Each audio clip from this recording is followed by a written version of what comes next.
It's time for the Dallas Cowboys locker room huddle. Let's eat. EA Sports. It's in the game.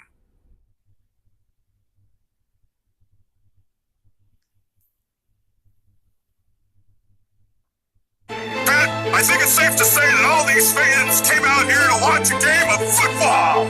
John, we're in commercial. Yeah, I know. I'm just making conversation. Come on. Football!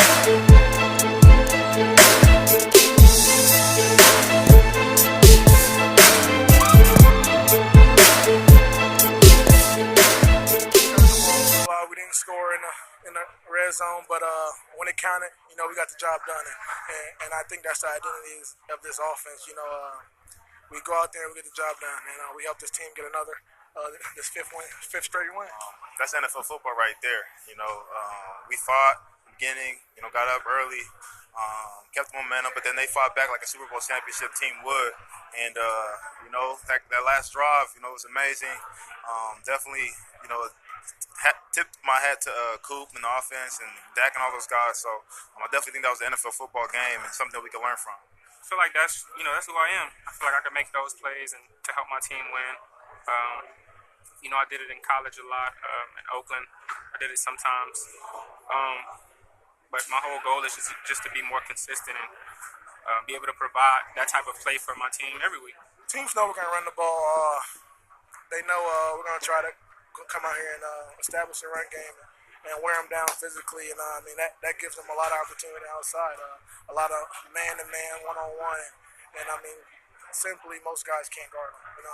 That's what it's going to be. It's going to be a mismatch for us on them when that happens. And Coach Linehan did a great job dialing up plays where we can exploit that. And Dak and Amari did a great job executing them and going out there and getting that win for us. There were some times where Dak put the defense in some tough spots, but he was resilient. How much do you appreciate that? That's the fun part of the football, man. There's always the time where it's like, oh, this is tough, man. But hey, this is what we signed up for. This is what we love to do. We love to play football. Every blade of grass we're trying to defend, and there's no issues for the defensive part. We go out there, we snap on our helmets, and we want to be the rescuer. We want to be the savior. So that's our mindset going into a situation like that. Man, he's a warrior. I don't think there's any other way to describe him. Just the way he bounced back from all that adversity he had in the game. 3 turnovers, and just the fact that, he still sat in that pocket and was very confident in his receivers and, made those big plays when we needed them. Just being resilient. Our entire unit, we believe in each other. Whenever someone's going, through a downturn with, having some negative plays, we're on their back. And, I'm telling them that he's the best, and I got him. He was resilient tonight. We love him. It's special. Obviously, we're winning, and that's the goal. It's fun when you're winning. So I'm having a lot of fun. Happy to be here. Happy with my new teammates. Oh, it's a big one for us. There's no doubt about it. That sets us up really well coming down the home stretch, and it's a good time of year to be playing well, and hopefully we can keep it rolling next week and for the next month and make a little run. I don't know the statistics and all of that good stuff, but I know if we win every game from here, we'll be in the playoffs. What it do, y'all? It's your boy Gravity for the Dallas Cowboys locker room huddle. Man, Cowboys sitting at 85. We looking like some pretty stars right now in the sky. You know what I'm saying? We started up today on this episode, as you can see. You know what I'm saying? We got the 3 stars, So that's how we're going to ride out with it on this episode. But getting to our team, I got a couple of topics that I do want to talk about. I want to talk about the talking heads. Yes, y'all, the talking heads. And you will see them maybe in random order, maybe in order which I say them, as their faces pop up on this screen, and you can see the culprits like their mugshots or whatnot. But anyway, here are the top, 4 or 5, I think it's 5, Cowboy haters on my list that are in the media that brainwash the hell out of Cowboys Nation, you, the viewer, and just anyone else who just sits back and watch these programs and listen to these jalopies. They don't even deserve to be called jabronis. You know what I'm saying? In the words of The Rock. They don't even deserve that. But these jalopies right here, in random order, we already know who's number one on the damn list. Stephen A. Smith. Marcellus Wiley. Chris Carter.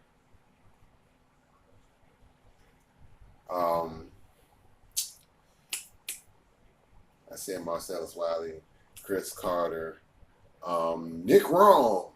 Nick freaking Wrong. Ding, ding, ding, ding, ding, ding. And I got one more. One of the other important ones, other than not even Stephen A. Stephen A. is the biggest one, but Colin Cowherd? Really? Okay. Dak hater. I don't know. But regardless of the fact, listen to these dudes. They're doing nothing but brainwashing the hell out of you. This is why our Cowboys Nation has this hatred for our quarterback, Dak Prescott. Dak Prescott was the savior of the franchise. 2016 preseason game versus Seattle. Tony Romo goes down with an injury. Who checks into the game? Number 4. On the chin strap. He coming onto the field. He's looking at the huddle. I don't know what's going on with Tony. I don't know if he's going to be back in the game or if he's going to be here the remainder of the season or what's going to happen to Tony. But right now, I'm the leader of this ship. We're going to win us some games. And we're going to bring in each and every single game. And I'm going to lead this ship the way it's supposed to be led. And Dak Prescott has done that, been that. He's a winner amongst winners. He just needs that Super Bowl ring.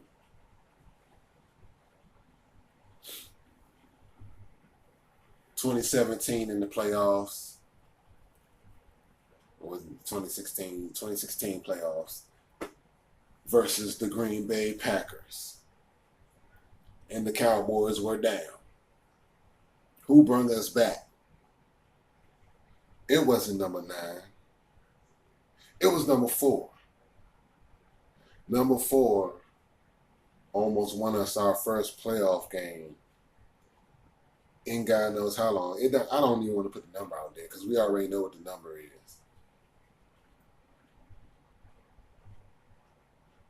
This rookie had the best season as a rookie quarterback ever. And from what I was understanding, I wasn't even doing my YouTube channel then. I started doing my YouTube channel the season after. What I started noticing was a lot of Cowboys fans rallying around Dak Prescott. You still had some of the Romoites that was out there. Oh yeah, the Romoites. They are out there. But you know what I'm saying? It's like, hey, pick your poison, choose it. Dak Prescott fell in our laps in the 4th round. We didn't get those other bums that Jerry Jones wanted to draft. They're not even in the league. Johnny Manziel and what's the other boy? I can't think of the other quarterback's name. Help me in the comments section. He was playing with Brock Osweiler. I think that was him or the other jabroni that was with the Broncos. Either way, both of them dudes ain't even in the NFL. Dak Prescott almost has, He had 13 wins, 9, and so far 8 this year. You know what I'm saying? That's over 30 plus wins. Yeah, he makes mistakes. Yeah, he overthrows. Yeah, his footwork isn't great. Yeah, he underthrows people. But every quarterback in the NFL does the same damn shit.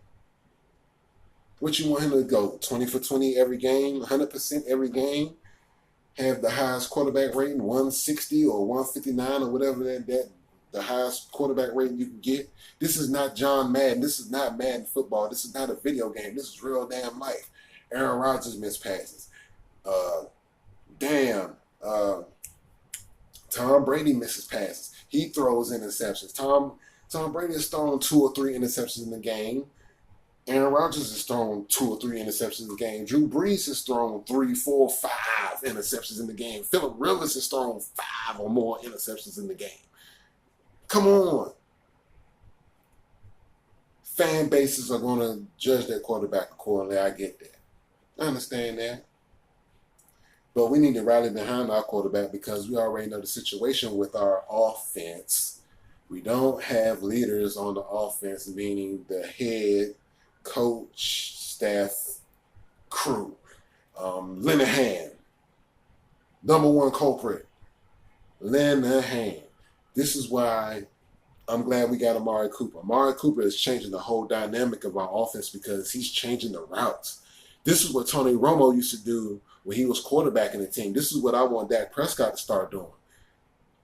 If he would get the vision enough to read the defenses enough to audible out of plays, because the defense already know what we're going to do. This is what Tony Romo was doing the whole time. And no one talks about this. Tony Romo always audibled out of Linehan's play calls because the defense always knew what we were doing. Sometimes, yeah, Tony would go with the play, and what would he do? Throw an interception because while we was force feeding Dez Bryant, he wasn't spreading the ball around. That's number one.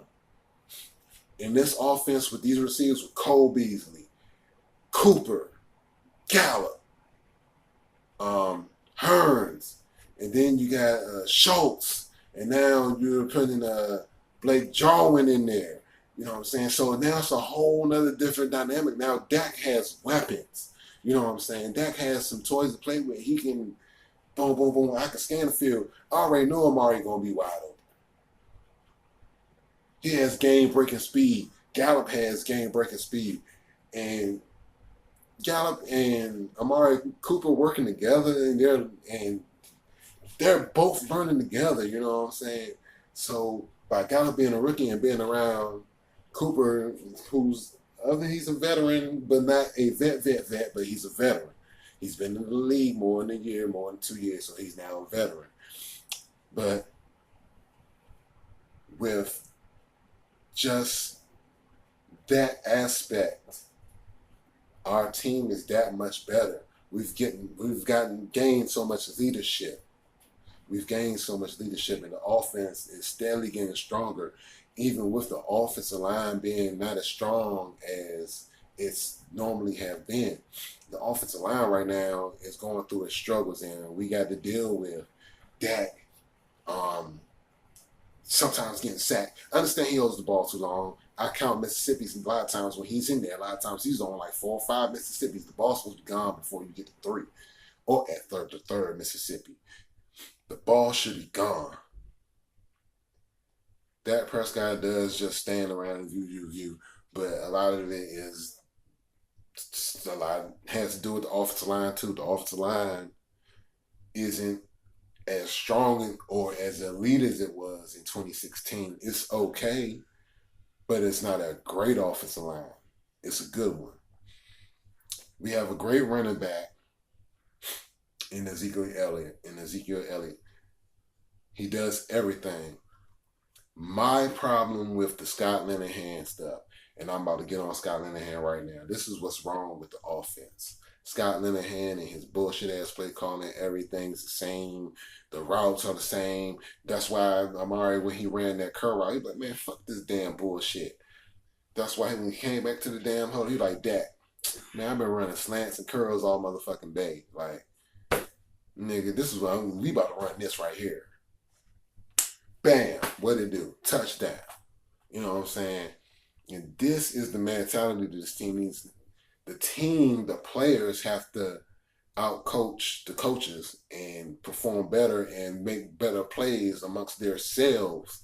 They have to pretty much play backyard football in order to win these fucking football games, because that's some backyard football shit when you have to sit there and you got to draw your damn plays in the damn turf. Like, fuck his play calling.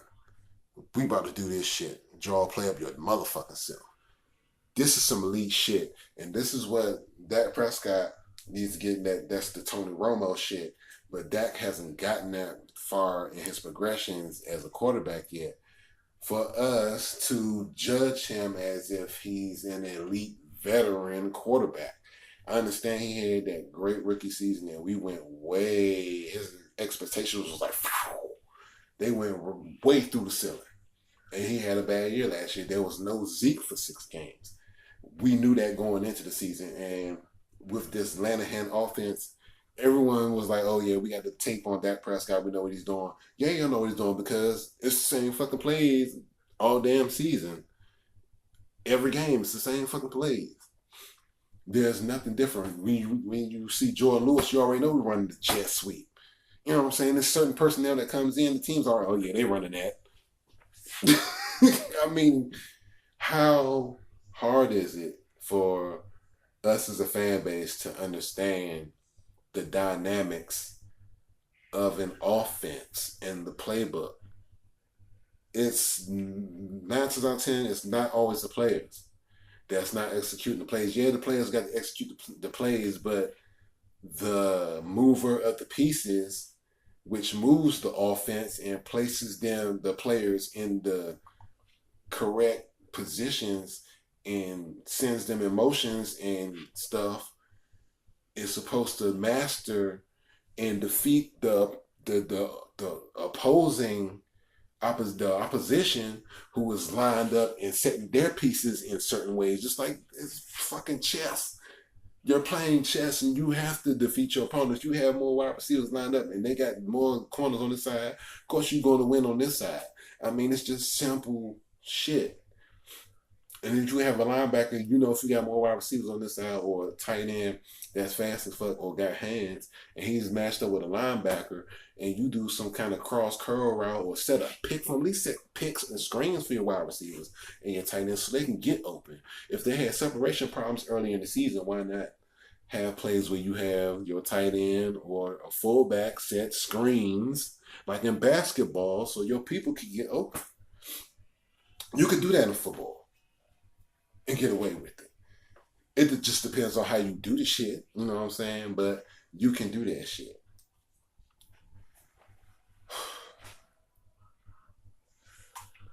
I ain't even mean to cuss in this video. But I don't even know if I was cussing. I probably was cussing a lot. But the Linehan, at the end of the season, regardless of who win the Super Bowl, if we make it to playoffs, get put out of playoffs, but we're going to playoffs. At some point, we have to let him go in the offseason. We just have to get rid of him. Regardless, this offense needs to be better. Jason Garrett hasn't been chewing gum. Jason Garrett has been standing on the sideline clapping like a mug. He's been sitting there with the stern, ice grill face like, I'm trying to win every game possible. Y'all done clown me enough. My fan base has clowned me enough. He probably went to Jerry's office like, you know what, Jerry, I'm sick of this shit.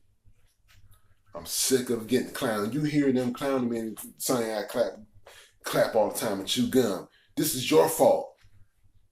I need to be the head coach of this team. This is the job you gave me. I'm going to do it my way, in my terms. That's that. Jerry probably wouldn't have shit to say. All right, fuck it. Do you. Just don't fuck up. Because you fuck up, that's your ass. And that's probably how that conversation went. But yeah, so our defense.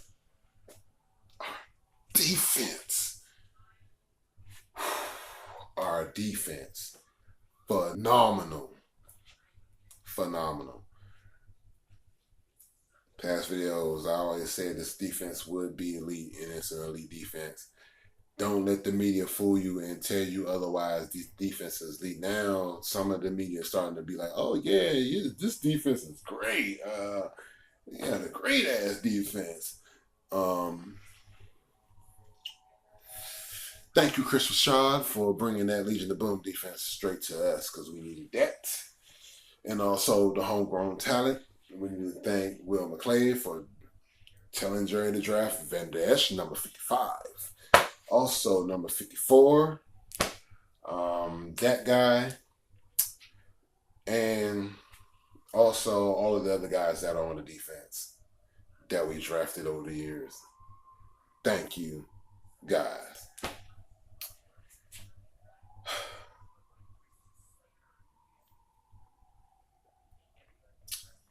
This video is long as hell.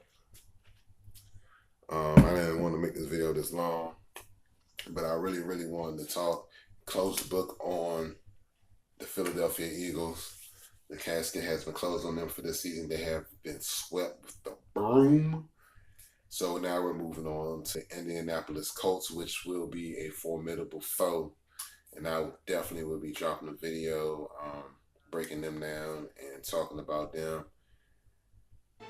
It's your boy, Gravity, for the Dallas Cowboys Locker Room Huddle. Like, share, and subscribe to the channel if you haven't. Just browsing through. You know what I'm saying? Hit that like button. Also subscribe. Hit the bell. Hit the bell because you need to hit the bell, especially when I'm doing live streams every Sunday for the game. It's lit. We in there. We getting lit. We just getting lit, y'all. Having a great time. It's your boy Gravity for the Dallas Cowboys Locker Room Huddle. Peace out. The star's a beast. I'm trying to tell y'all better stop sleeping on my squad. Like, sleeping on my squad. And I don't understand it. Cowboys Nation, stop hating on our quarterback. I'm out.